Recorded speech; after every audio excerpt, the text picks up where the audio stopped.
قرآن حکیم نے بھی سورہ آل عمران کے آخری رکوع میں ذکر کو سب سے پہلے اور سب سے اہم عامل کی حیثیت سے شمار کیا ہے۔ چنانچہ اس کی پہلی آیت جو ہے سورہ آل عمران کے آخری رکوع کی، اس میں تو وہی مضمون جو میں بیان کر چکا وہ آیا ہے، ان فی خلق السماوات والارض واختلاف اللیل والنہار لآیات لأولی الالباب، یقیناً آسمان اور زمین کی تخلیق میں اور دن اور رات کے الٹ پھیر میں نشانیاں ہیں ہوش مندوں کے لیے۔ ان کے ذریعے سے انسانی شعور کے اندر وہ معرفت رب اجاگر ہوگی۔ وہ پہلا مرحلہ اس نے طے کر لیا، وہ ڈورمنٹ معرفت اب ایکٹیویٹ ہو گئی۔ اب مزید فکر کا مرحلہ ہے جو اگلی آیت میں آیا ہے، الذین یذکرون اللہ قیاما وقعودا وعلی جنوبہم ویتفکرون فی خلق السماوات والارض ربنا ما خلقت ھذا باطلا سبحانک فقنا عذاب النار۔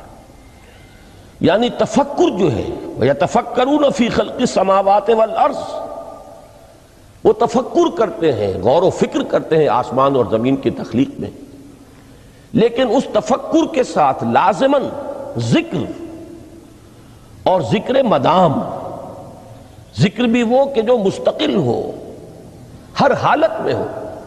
الذین یذکرون اللہ قیاما وقعودا وعلی جنوبہم، وہ لوگ کہ جو اللہ کو یاد رکھتے ہیں، اللہ کا ذکر کرتے ہیں، کھڑے ہوئے بھی، بیٹھے ہوئے بھی، اور اپنے پہلوؤں کے بل یعنی لیٹے ہوئے بھی۔ اب ان تین کے سوا تو کوئی پوزیشن انسان کی نہیں ہے، اسی کا نام ہے دوام ذکر۔ اور اس کے ساتھ اگر وہ تفکر کرتے ہیں تو ان کا فکر اگلی منزل تک پہنچتا ہے۔ تو پہلی شے تھی فکر انسانی کی صحیح رخ پر مزید پیش قدمی اور پیش رفت، اور اس کے لیے لازم ہے ذکر و فکر کا امتزاج۔ دوسری چیز کو لیجئے عمل کی درستی۔ اس عمل کی درستی کے لیے اللہ تعالیٰ کے ساتھ ایک گہرے تعلق کی ضرورت ہے، اس لیے کہ صبر کی بحث میں یہ مضامین شاید آپ کے سامنے آ گئے ہوں کہ صبر، جہاں مصیبت پر صبر ہوتا ہے، تکلیف پر صبر ہوتا ہے، اللہ کے احکام پر جمنا یہ بھی صبر ہے،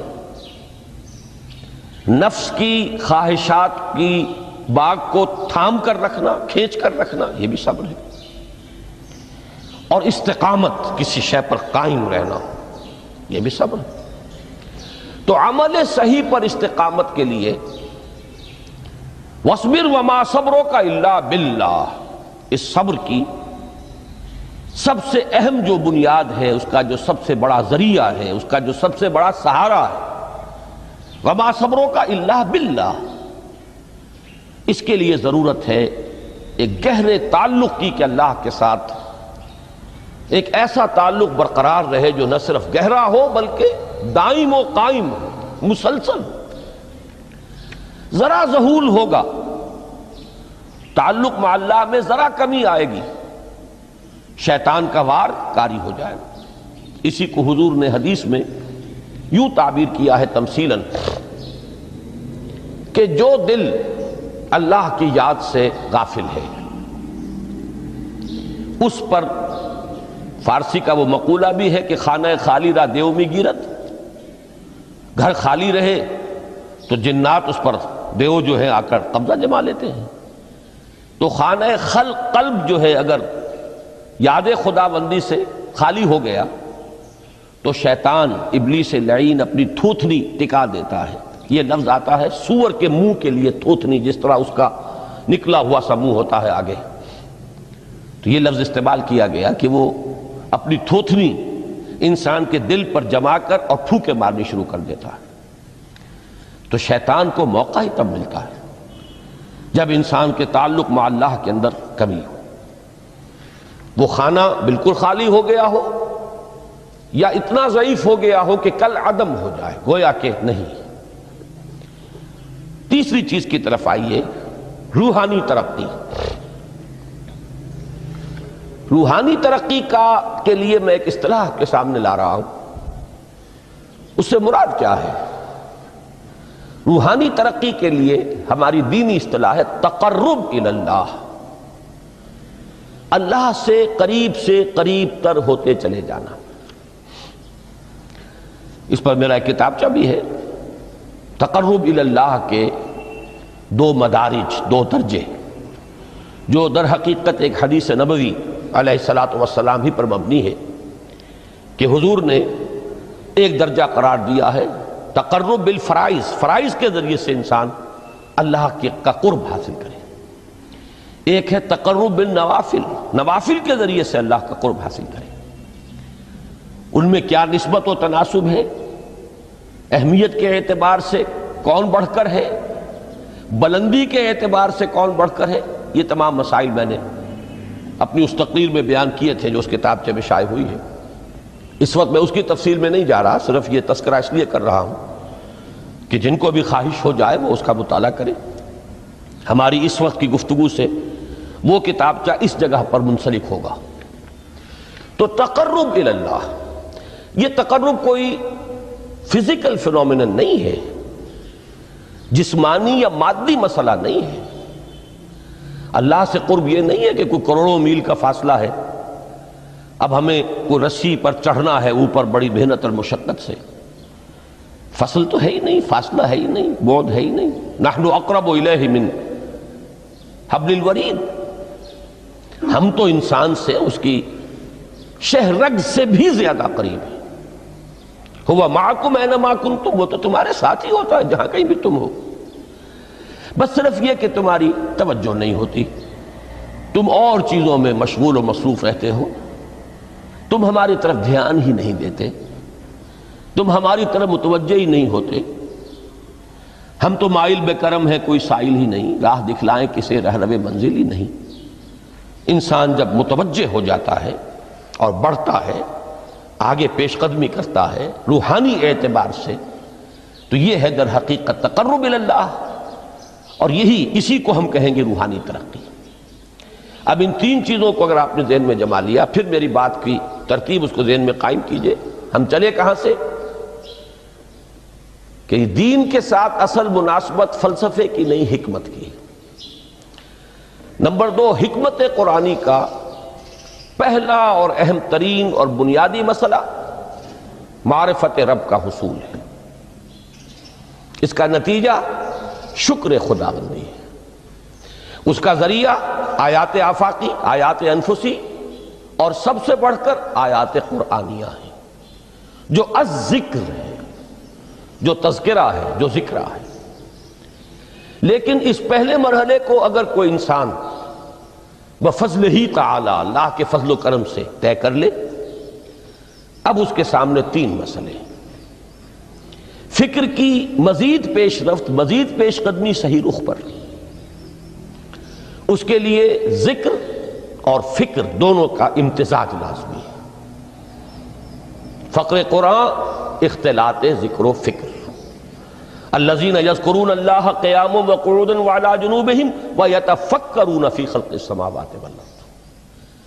دوسری شے عمل کا درست رہنا، نہ افراط و تفریط ہو، عدم توازن ہو، نہ انسان نفس سے مغلوب ہو جائے، نہ انسان جذبات کی رو میں اندھا ہو جائے، نہ انسان ماحول سے مرعوب ہو کر متاثر ہو جائے، صحیح رخ پر اس کا عمل۔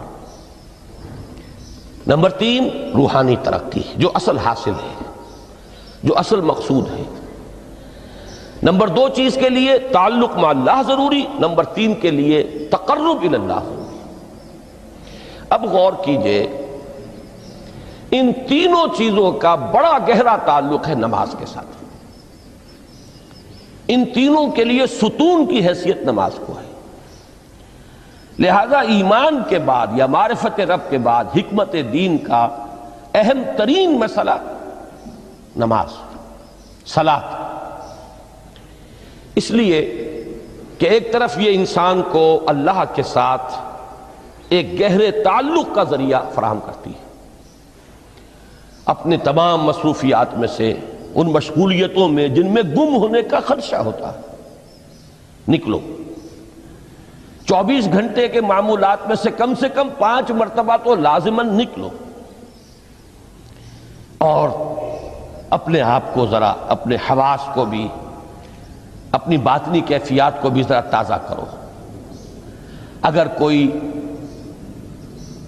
گندگی، نجاست، کسی طرح کی ناپاکی کا کوئی معاملہ ہے، طہارت حاصل کرو۔ طہارت سے تمہارے اندر روح کو بھی بالیدگی ہوگی، تمہارے حواس بھی تازہ ہوں گے، تم گویا کہ بحیثیت کل تمہاری ہستی چاق و چوبند ہو جائے گی۔ وہ کسل، وہ سستیاں، وہ جو ایک کثافتیں ہوتی ہیں، ان سب سے نجات حاصل کرو، اور اب اپنے رب کے حضور میں کھڑے ہو جاؤ، اس کے ساتھ اپنا عہد بھی تازہ کرو، اس کی اہم صفات کو بھی اپنے ذہن میں پھر مستحضر کرو۔ یہی وجہ ہے، دیکھیے میں نے جو آیات آپ کو شروع میں سنائی تھی، سورہ لقمان کی 2 آیتیں، پہلی آیت میں اس کا ترجمہ کر چکا، دوسری آیت وَلَقَدْ وَإِذْ قَالَ لُقْمَانُ لِابْنِهِ وَهُوَ يَعِظُهُ يَا بُنَيَّ لَا تُشْرِكْ بِاللَّهِ إِنَّ الشِّرْكَ لَظُلْمٌ عَظِيمٌ۔ اس کے بعد درمیان میں کچھ مضمون آ کر پھر وہ آیہ مبارکہ آئی، یا بنی اقم الصلاۃ وامر بالمعروف وانہ عن المنکر واصبر علی ما اصابک۔ گویا کہ اہم ترین چیز، بنیادی ترین چیز، اللہ کو محض پہچان لینا کافی نہیں ہے، یاد رکھنا ضروری ہے۔ اللہ یاد رہے گا تو فکر صحیح آگے بڑھے گا، اللہ یاد رہے گا اور اس کے ساتھ ایک گہرا تعلق جو ہے برقرار رہے گا تو عمل درست رہے گا۔ بالکل یہی بات سورہ طٰہٰ میں جو پہلی وحی حضرت موسیٰ علیہ السلام پر ہوئی، اور پہلا مخاطبہ ہے، چونکہ حضرت موسیٰ کو یہ انبیاء کرام کے مقدس گروہ میں ایک امتیازی حیثیت حاصل ہے کہ ان سے براہ راست گفتگو ہوئی ہے، اگرچہ صرف ایک پردہ تھا، اوٹ من ورائے حجاب گفتگو ہوئی ہے، لیکن یہ کہ کوئی فرشتے کا درمیانی جو ہے وہ لنک نہیں تھا، براہ راست اللہ تعالیٰ نے حضرت موسیٰ علیہ السلام سے کلام فرمایا۔ کلم اللہ موسیٰ تکلیما، موسیٰ سے تو اللہ نے کلام فرمایا جیسے کہ کلام کیا جاتا ہے۔ تو پہلا مخاطبہ ہے، یہ پہلا مکالمہ ہے، پہلی وحی کہیے، اسی میں یہ الفاظ بھی موجود ہیں، اننی انا اللہ لا الہ الا انا فاعبدنی واقم الصلاۃ لذکری۔ یہ گویا کہ حکمت قرآنی کا ایک بہت بڑا خزانہ ہے یہ آیت مبارکہ، کہ خود حضرت موسیٰ علیہ السلام کو جو ہدایت دی جا رہی ہے، میں ہوں، میں اللہ، اننی انا اللہ لا الہ الا انا، میرے سوا کوئی معبود نہیں، فاعبدنی، بس میری بندگی، میری عبادت، میری پرستش، میری محبت، اس کو اختیار کرو۔ وَأَقِمِ الصَّلَاةَ لِذِكْرِي، اور نماز کو قائم رکھو میری یاد کے لیے۔ بلکہ اسی سلسلہ کلام میں آگے چل کر سورہ طٰہٰ میں آتا ہے، کافی گفت و شنید کے بعد جب حضرت موسیٰ نے کچھ معذرت بھی کی، کچھ دعائیں بھی کی، اللہ نے ایک دعا قبول بھی کی کہ ان کے بھائی کو بھی شریک کر دیا، حضرت ہارون کو بھی۔ اس کے بعد پھر جب فرمایا کہ اب جاؤ فرعون کی طرف، تو اس میں فرمایا وَلَا تَنِيَا فِي ذِكْرِي، اور دیکھنا یہ جو عظیم مشن تمہارے کندھے پر آ گیا ہے، بڑا بھاری اور کٹھن ایک فرض ہے جو تم پر عائد ہو گیا ہے، اس کے لیے سب سے بڑی تمہارے پاس جو قوت کا ذریعہ ہے وہ نماز ہے۔ اقیم فلا تنیا عن ذکری، میری یاد میں کبھی غفلت نہ کرنا، اس میں کبھی کوئی کمی نہ آنے دینا۔ جیسا کہ میں نے عرض کیا تھا کہ جیسے ہی وہ تعلق جو ہے کمزور پڑتا ہے یا منقطع ہو جائے معاذ اللہ، تو پھر انسان گویا کہ شیطان کے لیے ایک لقمہ تر بن جاتا ہے۔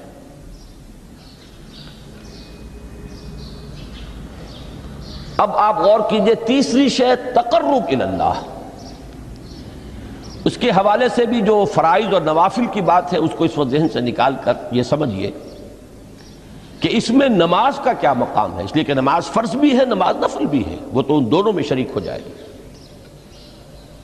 اب اس کو لفظ صلاۃ کے حوالے سے آپ ان دونوں چیزوں کو سمجھیے۔ صاد لام واو یا یہ چونکہ حروف علت ایک دوسرے سے بدلتے رہتے ہیں، یہ جو مادہ ہے اس کی جو خالص لغوی اصل ہے، جو خالص عربی زبان میں اس کا بنیادی مفہوم ہے، وہ آگ جلانا یا آگ تاپنا یا آگ سینکنا، حرارت حاصل کرنا۔ لہذا بار بار آتا ہے جہنم کے ذکر میں اسلوہا، اب جلو اس میں، تاپو اس کو، یہ سینکے گی تمہیں۔